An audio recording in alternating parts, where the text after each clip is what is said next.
Hi guys, it's Wednesday, April 1st. Today's a special day because it's my son's 16th birthday. Hi. A little bit of glare. So there's Matt. It's his special day. So happy birthday to Matt. Thank you.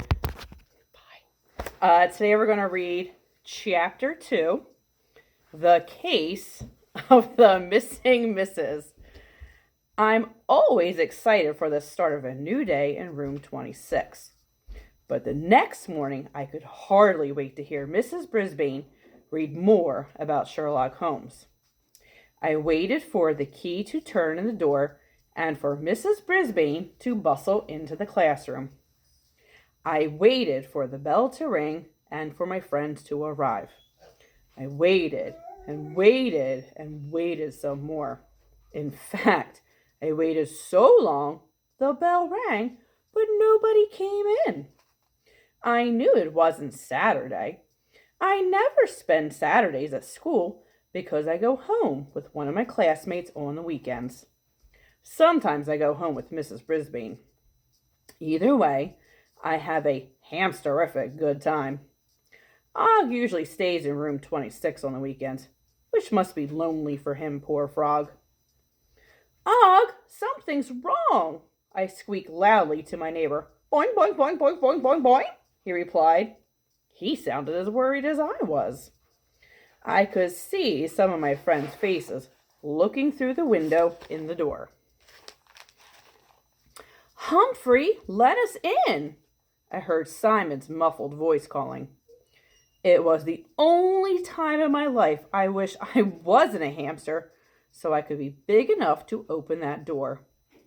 Long after the bell rang, I finally heard some jiggling and joggling, and the door swung open at last.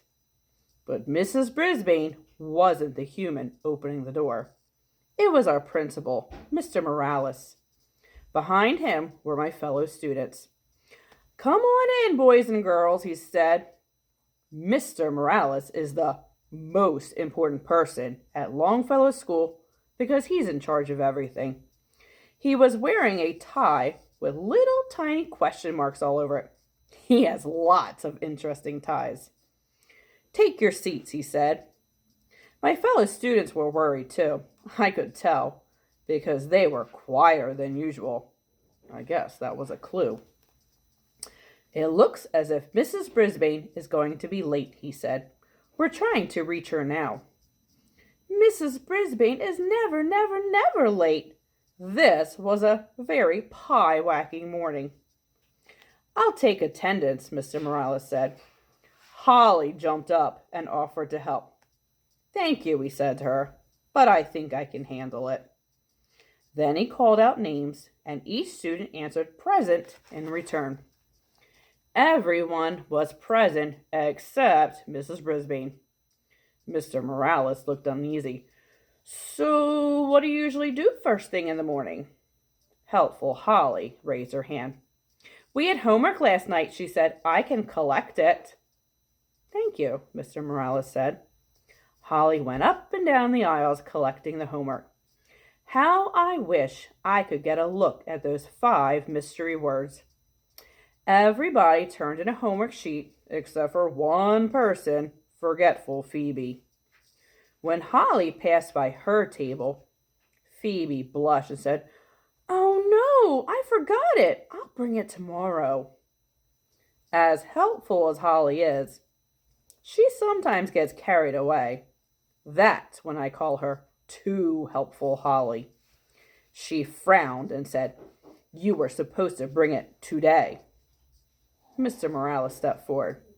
It's okay, Holly. We'll straighten things out when Mr. Brisbane gets here, he said. Phew, I was glad to hear him say that Mrs. Brisbane was coming. Just then, the phone in the classroom rang. Mr. Morales said, Oh, and then I see, and finally, very well, while my classmates were completely quiet.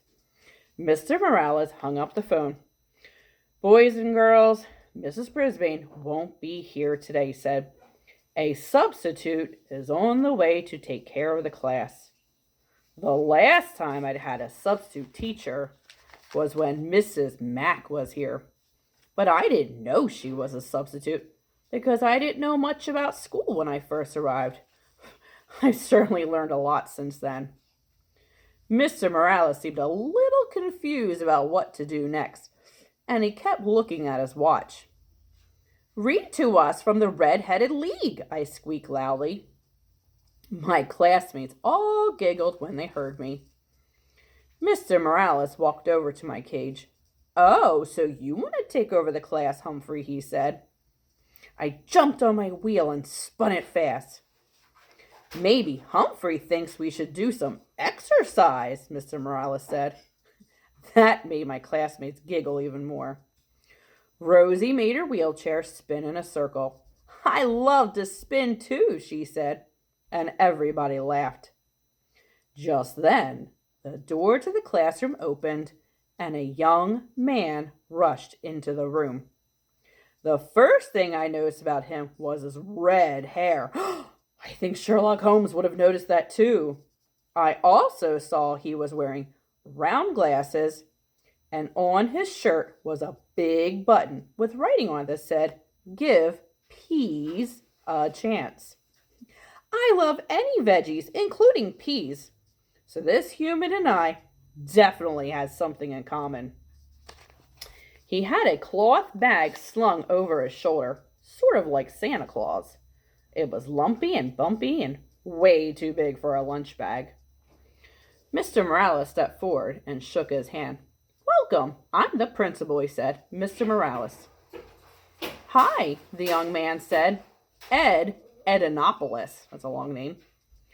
The principal turned to the class and said, "Here's your substitute for today. I expect you to give him your full attention." Mr. Morales left, and Mr. Edinopoulos gave us a friendly smile. "Hi, kids," he said. "I know Edinopoulos is a mouthful, so you can call me Mr. E." There were a few giggles, and Slow Down Simon repeated the name out loud the way I'd heard it. "Mr. E." Mr. E smiled and nodded. "Mystery, that's a good one. Hey, you know my name, but I don't know yours. I'm going to come up and down the aisles, and you tell me who you are." He walked around the students' tables one by one, asking, "What's your name?" He high-fived each student and said something like, "Cool shirt," or glad to know you," or "Awesome." "My name is Holly, and I collected the homework this morning," Too Helpful Holly said when Mr. E got to her. "It was our mystery word sheet. I put it on the teacher's desk.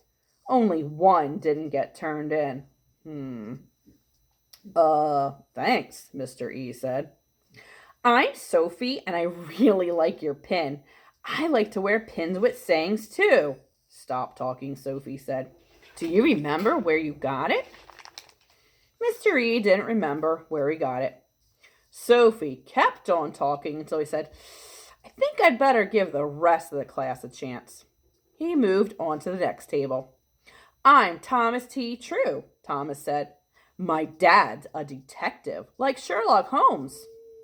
"Not," I heard just Joey mutter. Mr. E turned toward the class. "What's the problem?" he asked. "He told me his dad's an airplane pilot," just Joey said.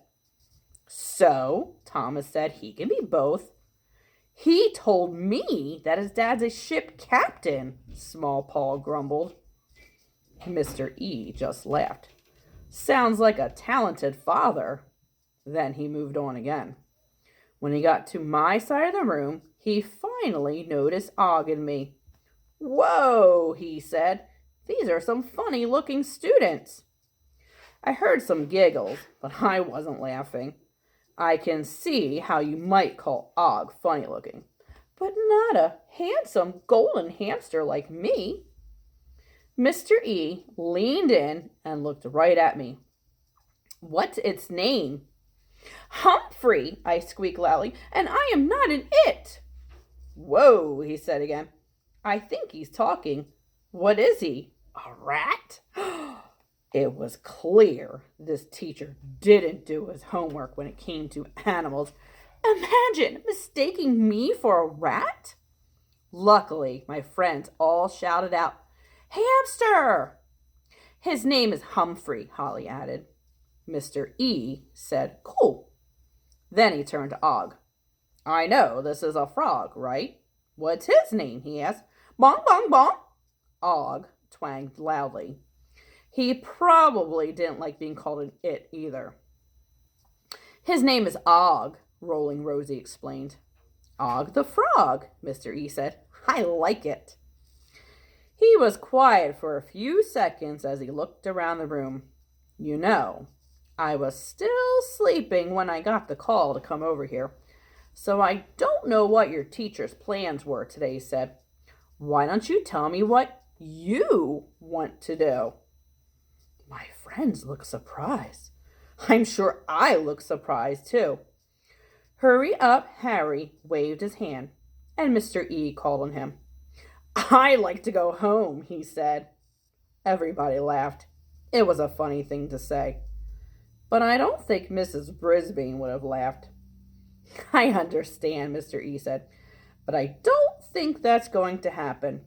Hey, I know. Why don't we sing a song to help me remember your names?" Everybody seemed to like the idea of a song. I was amazed at what happened next. Mr. E pointed at a student. The student stood up and said his name, and then the teacher made a little rhyming song with the name.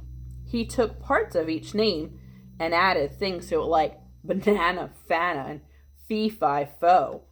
After a few names, the whole class joined in.